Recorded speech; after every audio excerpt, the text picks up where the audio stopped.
Hello friends, स्वागतम जनाइছো देसी to विदेशी चेनेलলৈ। আজি মই বনাব লৈছো গাজৰৰ লাড্ডু। ভাবিলে এনেকুৱা লাগে গাজৰৰ লাড্ডু, কিন্তু বহুত টেস্টি হয়। খাবলৈ বিৰাটেই ভাল লাগে। তেনেহলে আহকচোন চাও কেনেদৰে বনাও। ইয়াৰ বাবে গাজৰ লৈছো মই 250 গ্ৰাম। গাজৰখিনি ভালদৰে সাফা কৰি লৈছো আৰু ৰুকনিত ভালদৰে গাজৰখিনি ৰুকি লম।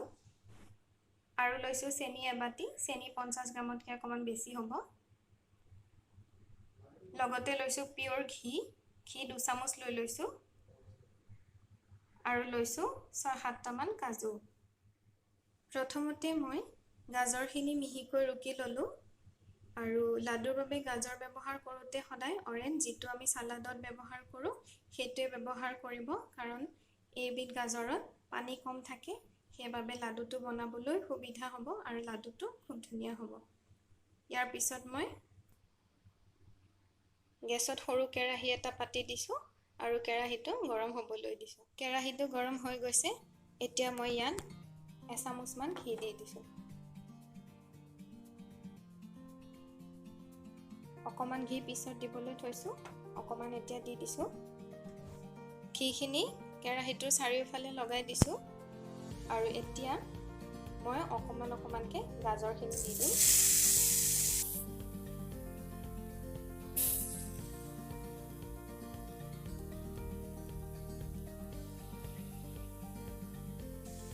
আৰু এইখিনি ভালদৰে লৰাই দিম।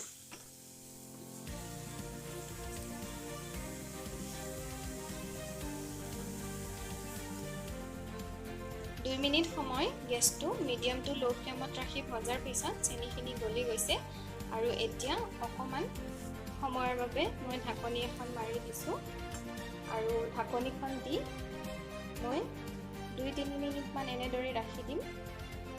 তেতিয়া সেই সময়খিনিত গাজৰখিনি 3 মিনিট সময় হৈ গৈছে। মই এতিয়া ঢাকনিখন গুচাই দিছো।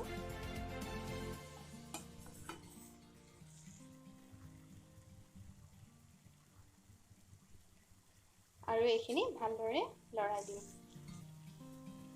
দেখিছে খুব ধুনীয়াকৈ সিজি গৈছে। এইখিনি মই 4 মিনিট মান সময় ভালদৰে লৰাই ভাজি ললো।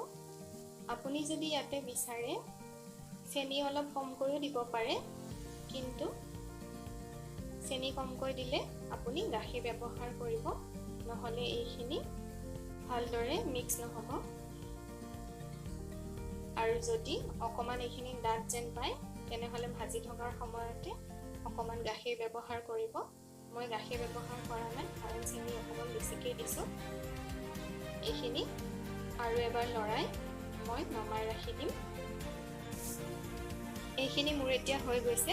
মই এইখিনি নমাই ৰাখি দিছো। ইয়াত আপুনি বিচাৰিলে অকমান ফুড কালাৰ ব্যৱহাৰ কৰিব পাৰে, মই কৰা নাই আৰু নকৰিলেও খুব ধুনীয়া কালাৰ আহিছে। মই এইদৰে নমাই ৰাখি দিছো। কেৰাহীটোতে অলপ দেৰি ৰাখি মই এইখিনি ঠাণ্ডা কৰি লম আৰু এটা এটাকৈ গোল আকাৰ দি লাড্ডু বনাই লম। লাড্ডুকেইটা ৰেডি হৈ গ'ল।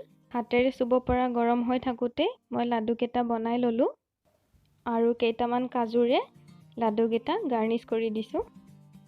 দেখিবলৈ পাইছে, দেখাত ইমান ধুনীয়া হৈছে আৰু খাবলৈ খুবেই টেষ্টি হয়। যদিও গাজৰৰ লাড্ডু হয়, খাবলৈ বিৰাট সোৱাদ হয়। এনেদৰে এবাৰ ঘৰত বনাই খাই চাবচোন। এবাৰ খালে খাই থাকিবই মন যাব। আশা কৰোঁ ভিডিঅ'টো চাই ভাল পালে, আৰু যদি ভাল পালে এটা লাইক কৰিব, চেনেলটো সাবস্ক্ৰাইব কৰিব আৰু কাষতে থকা বেল আইকনটো দবাই অল কৰি দিব। আজিলৈ আহিছো, পুনৰ এটা নতুন ৰেচিপি লৈ আহিম। ভিডিঅ'টো চোৱাৰ বাবে বহুত ধন্যবাদ।